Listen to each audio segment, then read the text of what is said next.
Crunch is a student design challenge that's been happening this past year to foster interdisciplinary teams to develop a concept, design a prototype, and move into alpha testing. The purpose of Crunch is to enlist students from across the university to design an innovation that takes culture seriously. We're offering a workshop series to help these teams learn the design process and really foster looking at the socio-cultural perspective of how their ideas can actually impact society. I had the idea for We Lobby probably a year before Crunch, but really would probably still not have started working on it if I hadn't come to Crunch in the first place. We Lobby is a tool for aggregating contingent political donations. So the idea is that individual citizens making small donations to political candidates can tie them to specific issues that they care about. All that money that people put into John McCain's campaign, for example, went nowhere.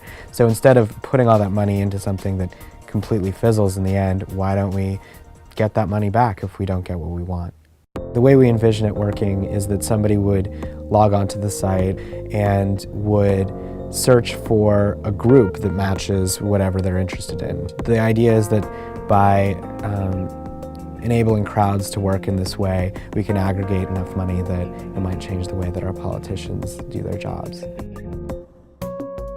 NewQuill is a rich media e-reader which enables users to embed audio and video and text into pre-existing text. For many of the students that I teach high school with in East LA, they would refuse to write or read unless they had some kind of music playing. We're going to be moving into transmedia. We're going to be moving into animation. We have illustration, different language capabilities. I think it's really powerful in terms of how it can encourage engagement, because it's one thing to read a text and to kind of skim it over, but not put yourself into it. And what NewQuill enables is students to put their own stamp on it and then share that with other students or with the public at large. Love in the Time of Genocide is a sci-fi Bollywood comic. It's an interactive comic made to be deployed on tablet devices, either the iPad or the Android Galaxy. We're creating a comic book page where there's elements of animation and there's elements of interactivity, which sounds really simple in a sentence, but is actually really difficult in its artistic execution.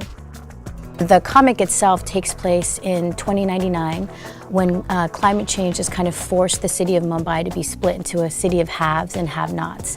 The haves live in a city in the sky and the poor live in a city in the ground. And a reporter from the sky gets kidnapped by a bunch of rebels and they give her an ultimatum to report or die. And in that context of her reporting, she has to then decide if the life she left is the life she wants to return to.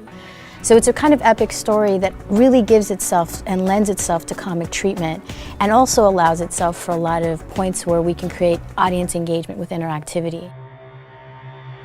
Combiform is a new gaming platform that has 4 individual unique controllers. And what's interesting about these controllers is that they can now combine together so you can have joint action with 4 players. So usually when you think of video games or console games, it's a single person in their own world. Combiform forces players to face each other and actually decide when to socially interact. What makes Combiform so special is it's such a simple concept. I mean, the controller only has one button and a dial and the combination function, yet there's so many different possibilities for it. Nimble is a user-aggregated resource of information for active people with disabilities. This would be something as useful for a mother with a stroller as it would be for someone like myself with cerebral palsy. One of our objectives is to have an impact in urban planning and in cities. If there's a resource, a site, a mobile application that's showing what places are accessible, then maybe those places change and then cities will be more friendly and more accessible. The reality is that this really wouldn't make much sense if we couldn't make a good business out of it.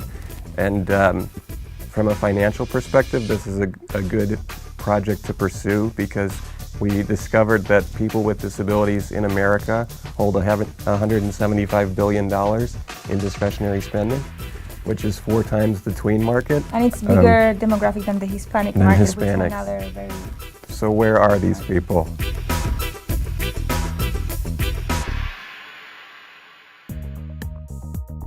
Because I came to Crunch, I found teammates who were interested in the idea. I found mentors who were interested in helping me out and helping me develop the idea further. Crunch is an opportunity that I've been looking for all through college, and it's really been a great experience so far. Newquil got the chance to meet with Apple along with Aaron and Anne, and they were really excited about it. I really don't think we would have had the opportunity to meet with Apple if not for Crunch. I think some of the connections that we've made through Crunch already have been pretty valuable for us. Because I had the space to work in the Innovation Lab, I just had time to be able to work with collaborators and just, sometimes you just need time to be in flow. Anne and Aaron have been great. They have basically taught a class on entrepreneurial innovation for free.